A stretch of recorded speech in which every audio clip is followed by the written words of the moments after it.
लगाण वर्षारू झारखंड में बन्या स्थिति सढ़ईकला खरसुआ जिलार 10 रु अधिक गाँ पानी घेर फुलिकी चलुछि सुवर्णरेखा नदी तलिया अंचल एकर एकर जमी जलमग्न हो पड़ी।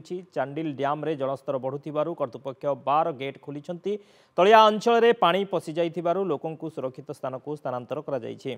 हजार हजार संख्यार लोक जलबंदी अवस्था रहिछंती। गतकाली चांडिल डैम रो जलस्तर 182 मीटर ऊपर पहुंचीथिला। स्थिति बिगड़िबारु डैम रो 13टी रेडियल गेट खोला जाइथिला। चांडिल डैम अंचल रे थिबा अनेक गाँव रे पानी पशि जाइछि। इचागड़, पातकुम, कालीचामदा, कुंबारी, ओडिया, अंडा, मौसड़ा, बागसाई, सेप्सीपड़ा परी अनेक गाँ पानी रे घेर रही अर्थात पानी पशिचे। राति लोके शोइथिबा समय रे गाँव रे पानी पशि जाइथिला। जिला प्रशासन पक्षर उद्धार कार्य जारी रही।